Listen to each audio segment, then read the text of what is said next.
그러므로 생각하라. 너희는 그때에 육체로는 이방인이요 손으로 육체에 행한 할례를 받은 무리라 칭하는 자들로부터 할례를 받지 않은 무리라 칭함을 받는 자들이라. 그때 너희는 그리스도 밖에 있었고 이스라엘 나라 밖의 사람이라. 약속의 언약들에 대하여는 외인이요 세상에서 소망이 없고 하나님도 없는 자이더니 이제는 전에 멀리 있던 너희가 그리스도 예수 안에서 그리스도의 피로 가까워졌느니라. 그는 우리의 화평이신지라. 둘로 하나를 만드사 원수된 것 곧 중간에 막힌 담을 자기 육체로 허시고 법조문으로 된 계명의 율법을 폐하셨으니 이는 이 둘로 자기 안에서 한 세 사람을 지어 화평하게 하시고 또 십자가로 이 둘을 한 몸으로 하나님과 화목하게 하려 하심이라. 원수된 것을 십자가로 소멸하시고 또 오셔서 먼데 있는 너에게 평안을 전하시고 가까운 데 있는 자들에게 평안을 전하셨으니 이는 그로 말미암아 우리 둘이 한 성령 안에서 아버지께 나아감을 얻게 하려 하심이라. 그러므로 이제부터 너희는 외인도 아니요 나그네도 아니요 오직 성도들과 동일한 시민이요 하나님의 권속이라. 너희는 사도들과 선지자들의 터 위에 세우심을 입은 자라. 그리스도 예수께서 친히 모퉁이 돌이 되셨느니라. 그의 안에서 건물마다 서로 연결하여 주 안에서 성전이 되어가고 너희도 성령 안에서 하나님이 거하실 처소가 되기 위하여 그리스도 예수 안에서 함께 지어져 가느니라. 아멘. 인사 나누시겠습니다. 앞으로 잘 섬기겠습니다.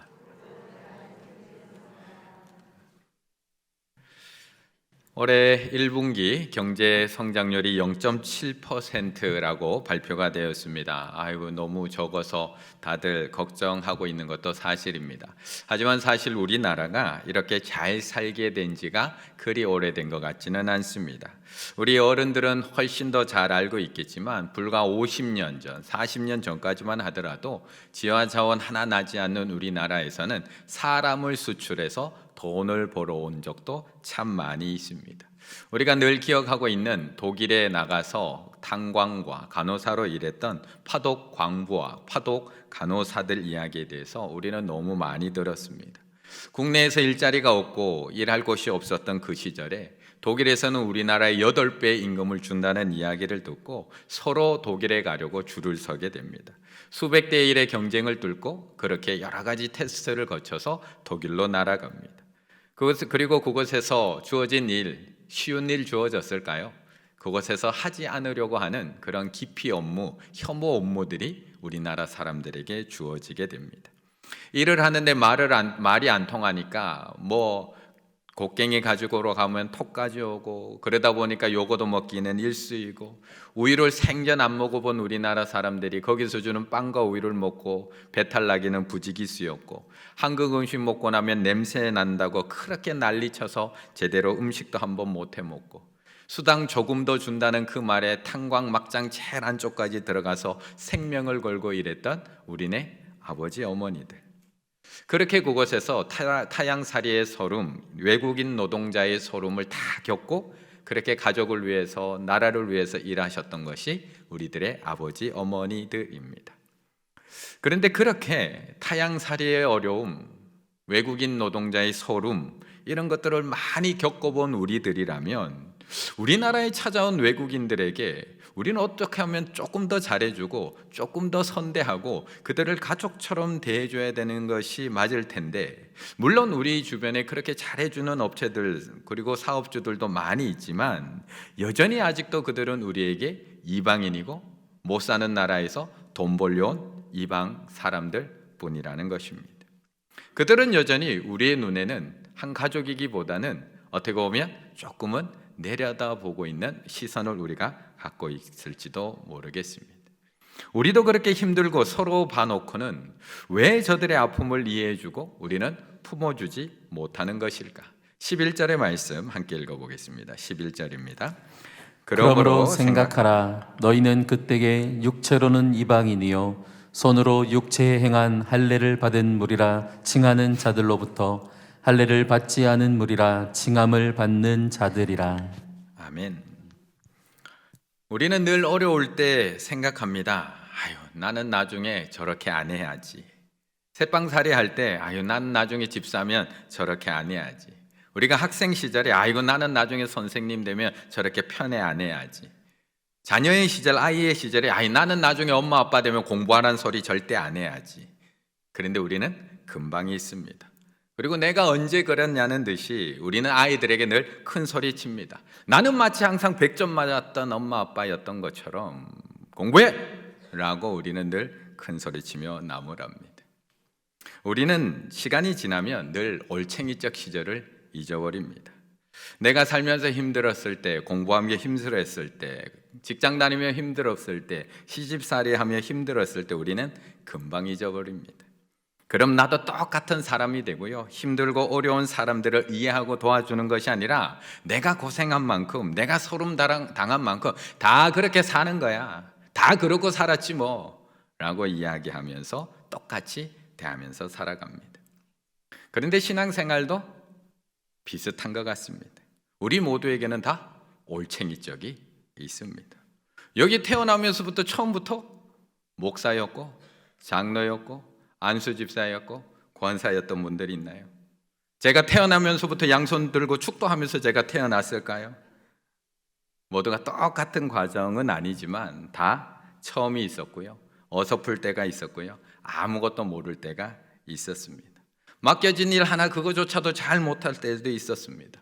저라고 그러지 않았을까요? 저라고 어설프기 짝이 없지 않았을까요? 그래서 오늘 본문에는 이렇게 오늘 본문이 시작을 합니다. 11절, 그러므로 생각하라. 그러므로 생각하라. 너희는 그때의 그 과거의 시절, 그때의 육체로는 이방인이었을 그때를 생각해라.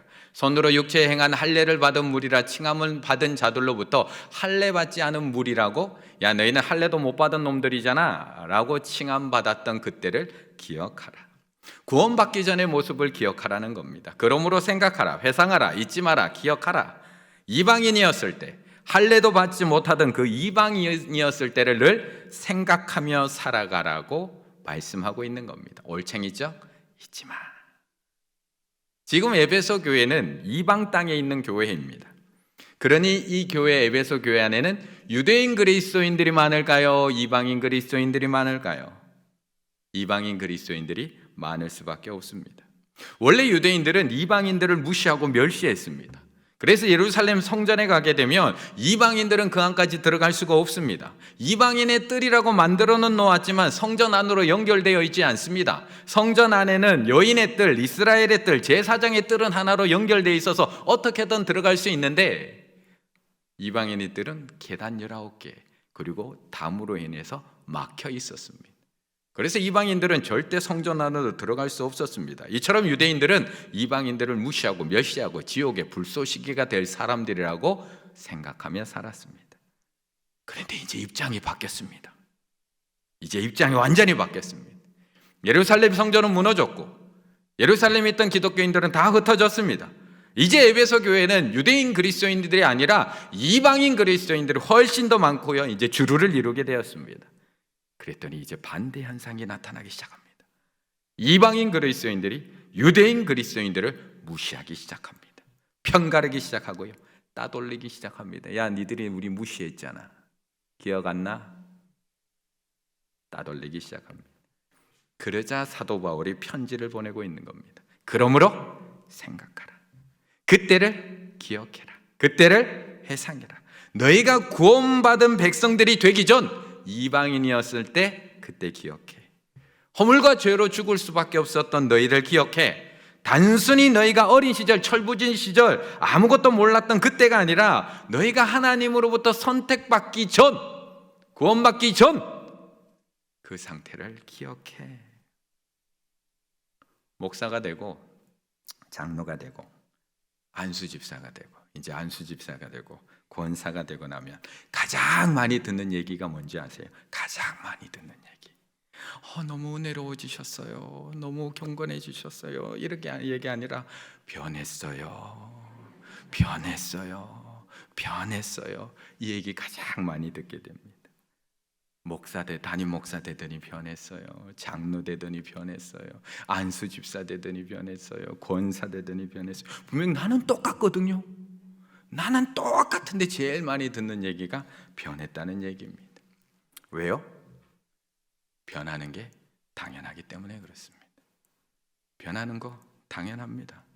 담임 목사가 되었는데 여전히 그러고 있으면 어떨까요? 장로님이 되셨는데 여전히 믿지 않을 때와 똑같이 살아가면 어떨까요? 안수집사 권사님이 되셨는데 여전히 예전하고 똑같이 살아가면 어떨까요? 변하는 거 당연한 겁니다. 단지 부정적인 모습이 아니라 긍정적인 모습으로 변하면 됩니다. 13절의 말씀 함께 읽겠습니다. 13절입니다. 이제는 멀리 있던 너희가 그리스도 예수 안에서 그리스도의 피로 가까워졌느니라. 아멘. 우리는 분명히 변해야 합니다. 변할 수밖에 없습니다. 그리고 변했습니다. 그런데 중요한 것은 내가 변한 게 아니라 변화시켰다는 겁니다. 그리고 계속 변화시켜 나가실 거라는 겁니다. 그래서 13, 14, 15, 16, 17절에서 계속 하나님께서 우리를 어떻게 변화시키는지를 말씀하고 있는 겁니다. 그리스도의 피로 내가 가까워진 게 아니라, 내가 저 사람하고 가까워진 게 아니라 그리스도의 피로 가까워지게 하고, 둘로 하나를 내가 만든 게 아니라 예수 그리스도께서 만드시고, 이 둘로 자기 안에서 새 사람을 창조해버리시고, 원수된 것을 십자가로 소멸시켜버리시고, 아버지께 나아감을 내가 한 게 아니라 얻게 하려 하심이라. 분명히 변했습니다. 조금 더 정확히 말하면 하나님이 변화시켰습니다. 유대인들과 이방인들을 그리스도의 피로 가깝게 만드셨습니다. 예수 안에서 둘을 하나로 만드셨습니다. 자신의 육체로 둘 사이에 막힌 담을 허시고 완전히 새로운 한 사람을 창조하셨습니다. 우리가 원수된 것 십자가로 소멸시켜버리셨습니다. 아버지와 함께 나아갈 수 있는 한 하나님의 자녀로 만들어버리셨습니다. 이 모든 변화는 우리가 노력해서 되는 게 아닙니다. 노력해서 되던가요? 저 사람하고 내가 노력해서 가까워지던가요? 노력해서 하나가 되던가요? 남편하고도 안 되는데 되던가요? 그래서 13절이 이렇게 말씀하고 있는 겁니다. 이제 전에 멀리 있던 너희가, 유대인과 이방인 그렇게 멀리 있어서 절대 하나 될 것 같지 않은 너희가 그리스도 예수 안에서 그리스도의 피로, 너희들 노력이 아니라 예수 그리스도의 피로 가까워졌다. 하나됨은 그냥 될 수 있는 것 아닙니다. 우리가 우리의 과거의 모습을 잊지 않고 기억하며 살아가는 것만으로 하나 될 수 있는 게 아닙니다. 내가 올챙이적 시절을 생각하며 상대를 조금 더 이해하고 배려한다고 해서 우리의 온전한 하나됨 이룰 수 없습니다. 나도 저런 시절이 있었는데, 나도 저렇게 모를 때 있었는데, 그 정도로 우리 하나 될 수 있을까요? 불가능합니다. 그걸로 되었다면 우리는 벌써 하나 됐습니다. 그런데 이제는 예수 그리스도의 피로 말미암아 유대인과 이방인이 하나 되었다는 것입니다. 양쪽이 조금씩 양보해서 하나가 된 것이 아니라 여당 야당이 양권을 가지고 야, 세 개 양보해, 그렇게 합의를 이룬 것이 아니라 이 둘로 자기 안에서 새 사람을 지어, 이 둘로 그리스도 안에서 새 사람을 지어 새 사람 그리스도인이 되었다는 것을 말씀하고 있습니다. 이제 유대인이 없습니다. 이방인도 없습니다.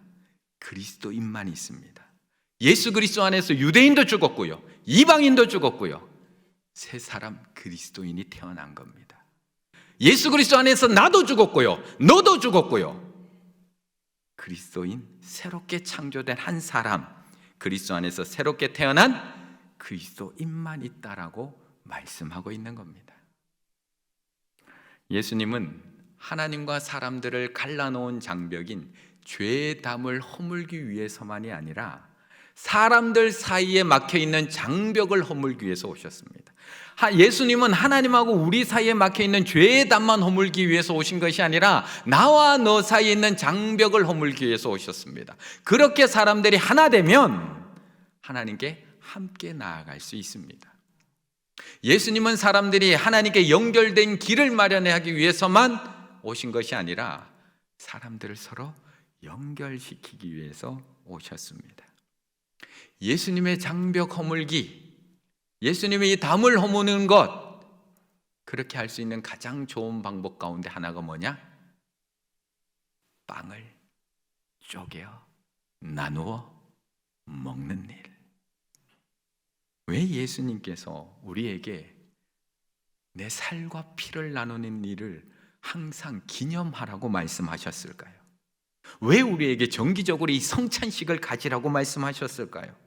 예수 그리스도와 하나 되기 위해서 내 안에 예수 그리스도가 있고 내가 예수님 안에 계시면 주의 살과 피를 마시면서 그걸 기억하기 위해서 우리는 성찬에 참여합니다. 하지만 또 하나,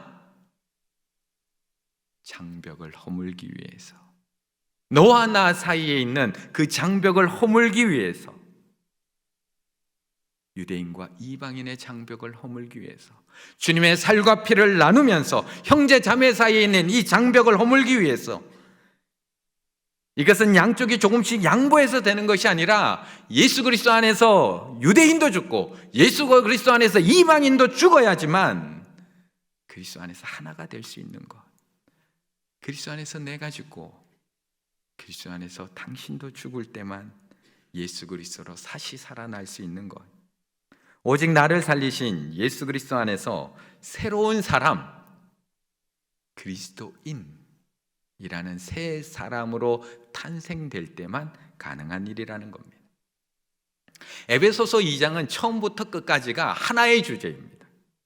1절부터 22절까지가 하나의 주제, 우리의 과거, 현재, 미래를 반복해서 우리에게 말씀해 주고 있습니다. 2장 1절부터 3절까지 우리의 과거에 대해서 얘기합니다. 허물과 죄로 죽었던 우리, 공중 권세 잡은 자를 따랐던 우리, 불순종의 아들이었던 너희, 본질상 진노의 자녀였던 너희, 우리의 과거를 이야기합니다. 4절부터 6절까지는 우리의 현재를 말씀합니다. 하나님의 그 큰 사랑으로 인해서 살아난 우리, 은혜로 구원받은 우리, 예수 안에서 함께 하나님 보좌에 앉은 우리, 현재 우리의 모습, 구원받은 우리의 모습에 대해서 이야기합니다. 7절부터 10절까지는 우리의 미래에 대해서 말씀합니다. 이렇게 우리를 구원하신 이유, 살리신 이유는 그 은혜가 풍성하다는 것을 다음에 오는 여러 세대에게 보여주기 위해서 나타내려 함이라. 예수 안에서 선한 일을 위하여 우리를 살리셨고 그 선한 일을 행하게 하려고 우리를 살리셨다, 구원하셨다. 우리의 미래에 대해서 말씀합니다. 우리의 과거, 우리의 현재, 우리의 미래. 그런데 11절부터 22절을 똑같이 반복하고 있는 겁니다. 우리의 과거, 우리의 현재, 우리의 미래. 그래서 11절이 뭐라고 시작하느냐? 그러므로 생각하라. 과거, 너희 과거가 어떠했는지. 그때는 육체로는 이방인이요 할례받지 않은 무리였고 그때는 너희는 그리스도 밖에 있는 이방인이었어. 그거 기억해, 너희 과거. 그래서 13절부터 뭐라고 시작되느냐? 우리의 현재, 이제는. 우리의 현재의 모습을 가르쳐주고 있습니다. 그렇게 이방인이었던 너희, 죽을 수밖에 없던 넌 너희였는데 예수 그리스도의 피로 말미암아 가까워졌어. 이제는 그 육체로 중간에 막힌 담을 허시고 이제 둘이 하나가 되었어. 이제는 십자가로 그 둘을 한 몸으로 만들어 주셨어. 이제는 그 둘이 한 성령 안에서 하나님 앞에 나아감을 잊게 된 거야. 우리의 현재의 모습. 이제 마지막 뭐가 남았죠? 역시 피택 받을 만하십니다. 우리 미래가 남았습니다. 19절부터. 그래서 우리의 미래, 앞으로 우리가 되어가야 될 모습에 대해서 19절부터 말씀하고 있습니다. 19절 말씀 함께 읽습니다. 19절입니다. 그러므로 이제부터 너희는 외인도 아니요 나그네도 아니요 오직 성도들과 동일한 시민이요 하나님의 권속이라. 아멘. 그래서 19절부터 그러므로 이제부터 미래에 대해서 우리에게 말씀해 주고 있는 겁니다. 이제부터 우리가 해야 될 일, 우리가 이제부터 되어 가야 될 일, 우리 미래의 모습을 말씀합니다. 오늘 우리 성김 사관학교 출정식이 있는 날입니다. 우리 충일교회에게는 참 기쁜 날입니다. 주님의 몸된 교회를 섬길 일꾼들, 사관생도들이 사관학교에 입학하는 날이기 때문에 그렇습니다. 하지만 이제부터 오늘 입학하는 피택자들 개개인의 입장에서는 꼭 기쁜 날만은 아니라고 저는 생각합니다.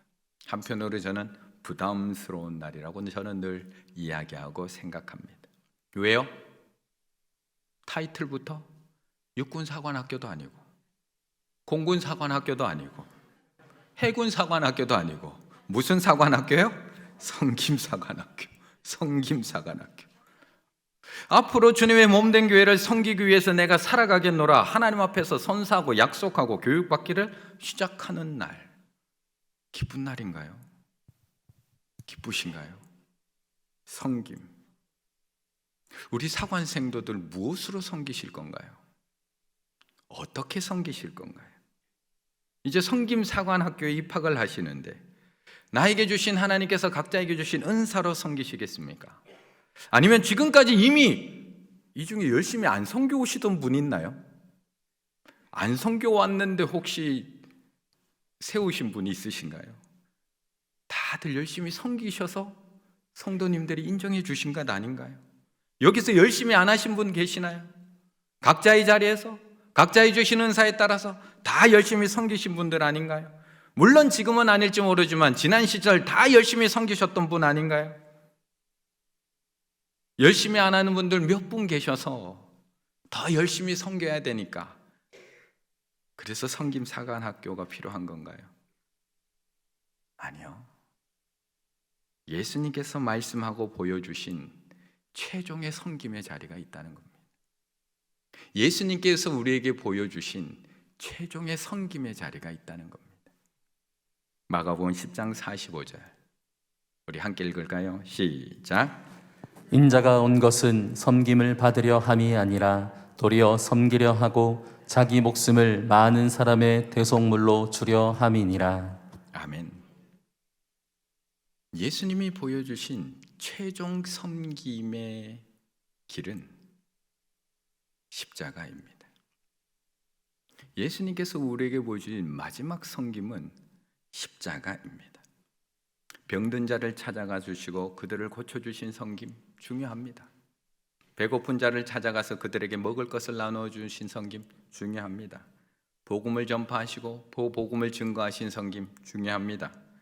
너무 중요합니다. 하지만 예수 그리스도의 목적, 예수 그리스도의 마지막 섬김, 최종 섬김은 섬김을 받으려 함이 아니요 도리어 섬기려 하고 자기 목숨을 많은 사람의 대속물로 주려 함이라. 이것 때문에 예수님은 이 땅에 오셨다고 얘기하시고 이것을 이루시고 십자가에서 다 이루셨다고 고백하십니다. 예수 그리스도는 섬김을 받기 위해서가 아니라 자기 목숨을 내어 주려고 오셨습니다. 예수님은 다른 모든 주요 종교 창시자들과 결정적으로 다른 점이 있습니다. 어느 종교 창시자들의 목적은, 다른 종교의 창시자들의 목적은 모범적으로 사는 게 다른 종교의 창시자들입니다. 그래서 이렇게 살라고 이야기를 합니다. 하지만 예수 그리스도의 목적은 희생 제물로 죽는 것입니다. 그래서 우리에게 죽으라고 하십니다. 최종 섬김은 내가 모범적으로 봉사하는 것, 그래서 너희도 이렇게 봉사하며 살아! 라고 하는 게 최종 섬김이 아닙니다. 내가 있어 십자가에서 죽는 것. 최종 섬김은 모범적으로 난 하루도 안 빠지고 이 자리 지켰어, 그러니 너희도 모범적으로 이 자리 지켜야 돼! 가 아니라 그리스도가 십자가에서 죽으신 것처럼 나도 그 십자가에서 죽는 것. 최종 섬김은 많은 봉사를 하는 것이 최종 섬김이 아니라 주님과 함께 십자가에 나를 못 박는 것. 그러면 뭐든지 할 수 있습니다. 은사가 아무리 많아도 내가 죽지 않으면 그 은사가 하나 되게 하신 주님의 몸된 교회를 갈라놓습니다. 능력이 아무리 많아도 내가 죽지 않으면 십자가로 한 몸 되게 하신 교회를 세우는 것이 아니라 도리어 찢어버릴 수도 있는 것입니다.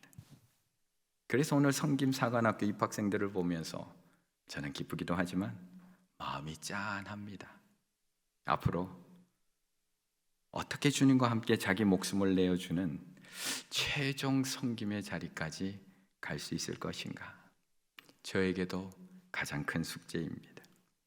하지만 오늘 결단하며 새롭게 하나님 앞에 나아가는 23명의 우리 피택자들이 각자의 자리에서 주님과 함께 최종 섬김의 자리, 나를 내어주고 십자가의 길을 걸어갈 수만 있다면 앞으로 우리 충일교회가 오늘 본문 19절부터 22절까지 나오는 것처럼 하나님의 한 권속 한 가족이 될 수 있을 것이고 주 안에서 한 성전이 되어갈 것이며 하나님께서 거하실 처소가 되어갈 것이고 그리스도 예수 안에서 함께 지어져가는 교회가 될 줄로 믿습니다.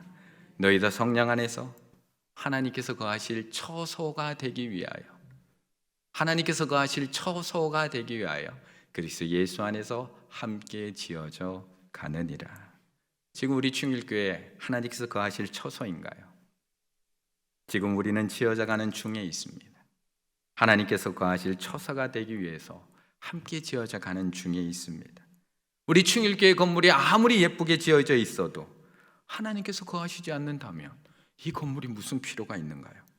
아무리 많은 은사가 있고 아무리 많은 봉사자가 있고 아무리 많은 직분자들이 우리 교회에 있더라도 우리가 하나 되지 못해서 하나님께서 거하시는 처소가 되지 못한다면 이 많은 항존직이 무슨 필요가 있을까요? 그러므로 이제부터 하나님께서 거하실 처소가 되셔야 합니다. 주 안에서 성전이 되어 가셔야 됩니다. 그리스도 예수 안에서 한 가족이 되어 가셔야 되고 한 몸이 되어 가셔야 됩니다. 앞으로 그 십자가를 져야 하는 자리들마다 우리 성김사관학교 수료자들이 계셔서 그 주님이 몸소 보여주신 최종 성김, 십자가를 통해서 교회를 하나 되게 하시고 한 몸 되게 하시고 하나님께서 거하실 처소로 만들어 가시는 우리 성김사관학교 입학생들이 다 되시기를 간절히 바라겠습니다.